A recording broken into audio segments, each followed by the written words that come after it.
Baik, Assalamualaikum dan selamat pagi murid-murid semua. Hari ini kita akan belajar tentang kemahiran hidup jahitan di bawah topik keselamatan. Okey, minggu lepas kita telah pun menonton video Upin Ipin tentang peti pertolongan cemas kan? Okey, kali ini cikgu akan terangkan tentang alatan yang terdapat di dalam kotak pertolongan cemas dan kegunaannya.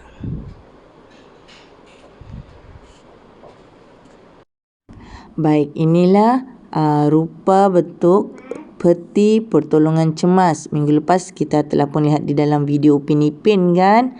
Okey, mungkin ada antara kita yang pernah nampak peti ini sebelum ni. Biasanya yang akan diletakkan di dalam bengkel jahitan, bengkel masakan ataupun bengkel kebun ataupun di sekolah tu sendiri ataupun semasa bersukan.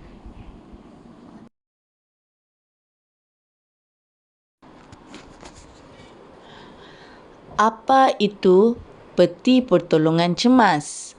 Okey, peti pertolongan cemas ialah tempat simpan alat-alat atau perkakas yang digunakan semasa berlaku kecemasan. Baik, kecemasan di sini bermaksud ialah seperti kemalangan kecil. Okey, kemalangan-kemalangan yang kecil.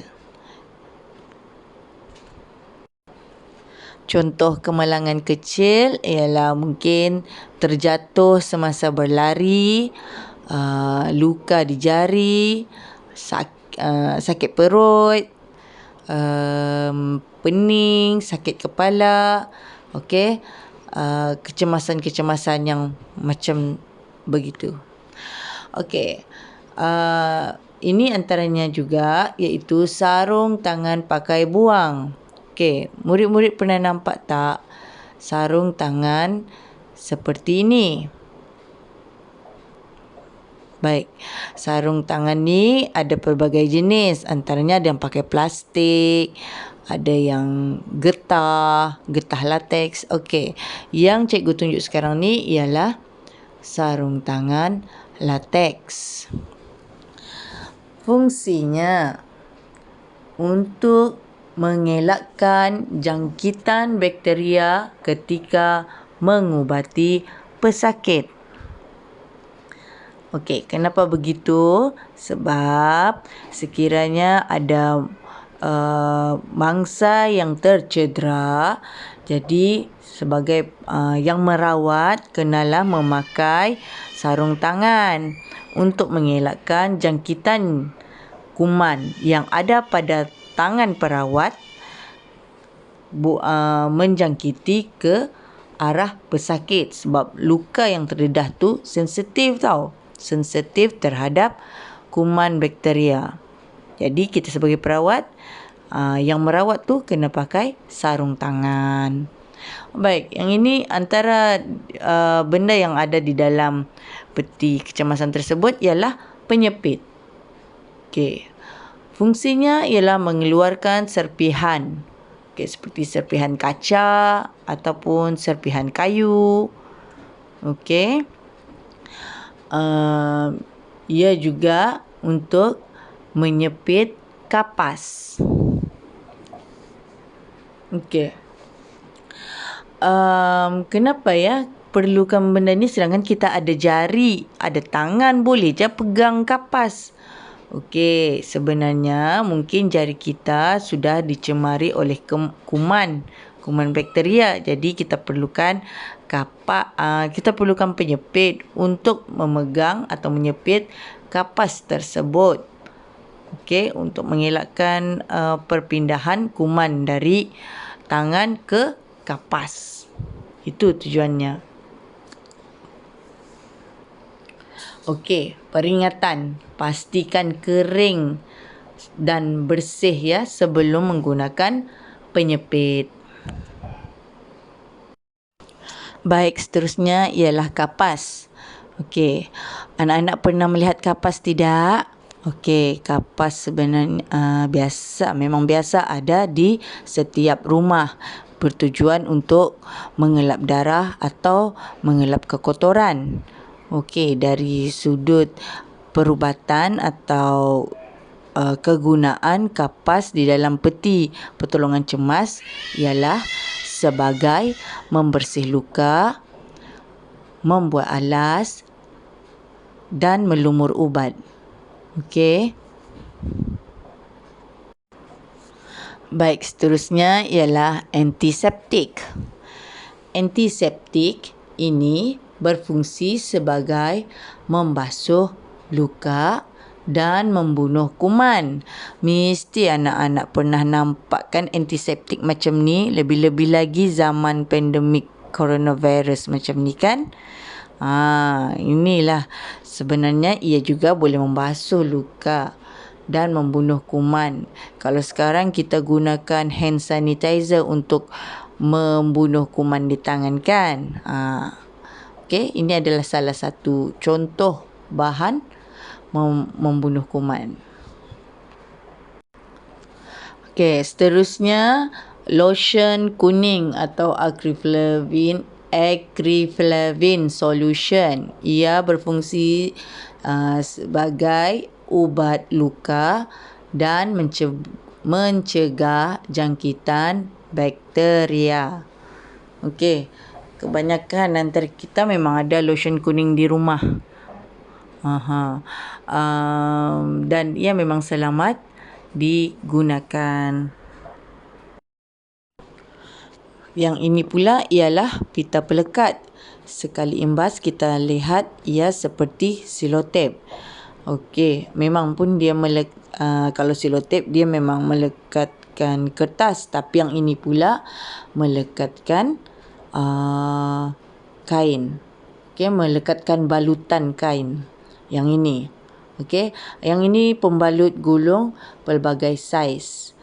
Okey, berfungsi sebagai membalut luka. Itu sebab kita guna pita pelekat tadi untuk mengemaskan balutan. Yang ni pula ialah gunting khas. Berfungsi menggunting pembalut gulung. Okey.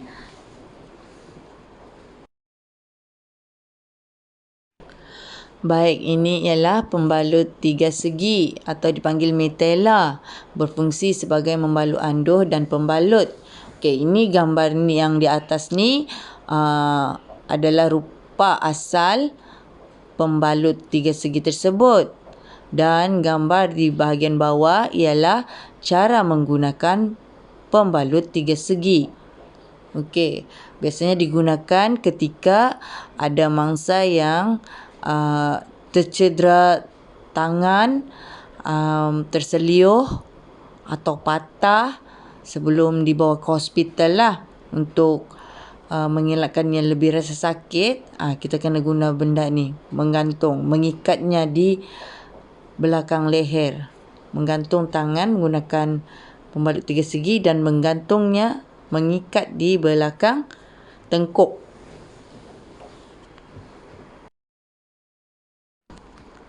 Baik, yang ini pula ialah pin penyemat. Pin penyemat berfungsi sebagai menyemat anduh yang tadi tu. Okey. Seterusnya ialah pita luka. Pita luka ni biasanya kita panggil handy plus. Siapa yang tak pernah pakai handy plus? Rasanya semua rata-rata dah pernah pakai handy plus.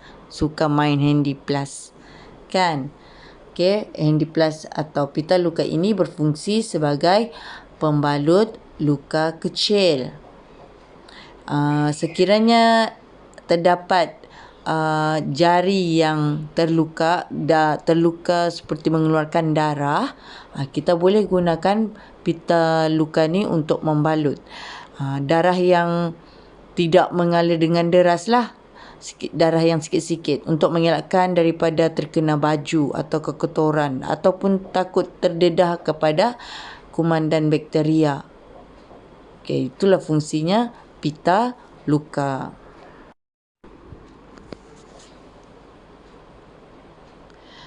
Yang ni pula ialah paracetamol. Paracetamol ni memang terdapat di pasaran, di farmasi. Okey, kegunaannya pula untuk sebagai ubat bagi penyakit selsema, demam dan sakit kepala.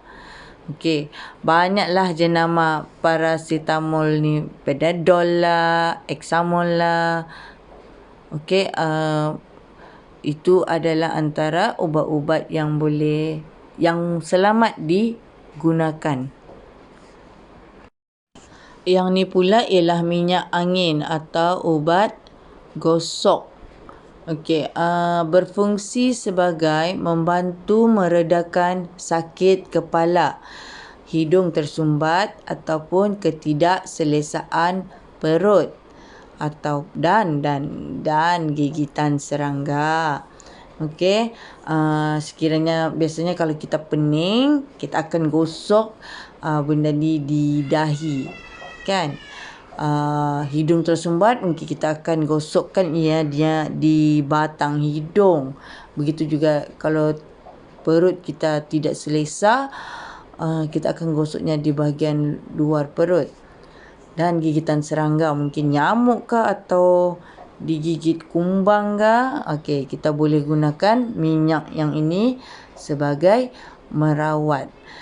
Okey, perlu ingat ya, ubat ni hanya untuk kegunaan luaran sahaja, bukan dimakan, bukan diminum.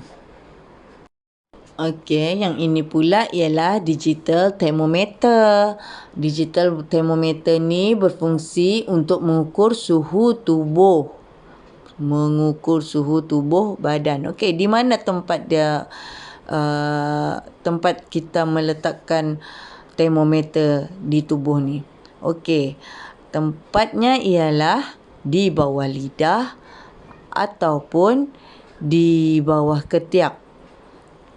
Okey, biasanya masa musim pandemik sekarang ni, apakah penyuka pengukur suhu tubuh yang biasa kita lihat?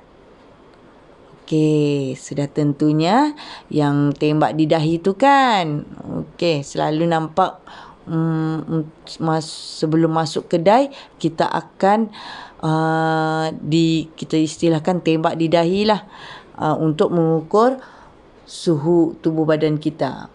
Okey, untuk suhu normal, apa maksud normal? Maksudnya sihat lah, iaitu bacaan 36.5 darjah Celsius hingga 37.2 darjah Celsius. Itu adalah suhu normal, sihat lah, tidak demam, tidak sejuk, tidak panas, normal. Okey, apa akan jadi kalau suhu di bawah 36.5 darjah Celsius? Okey, badan kita sejuk, mungkin kita pening, kekurangan darah ke, tekanan darah rendah ke. Okey, ataupun kalau ianya melebihi 37.2 darjah Celsius, itu boleh mengakibatkan demam. Itu menunjukkan demam. Bahayalah kalau sekarang ni kita kalau demam, cepat-cepat kita pergi hospital, kita cek kenapa. Okey, takut ada mempunyai simptom-simptom atau gejala coronavirus. Okey. Baik, setakat ini saja dahulu. Terima kasih kerana menonton ya murid-murid. Minggu depan kita buat sedikit permainan atau game sebagai latihan pengukuhan. Okey? Okey, selamat jumpa lagi. Bye.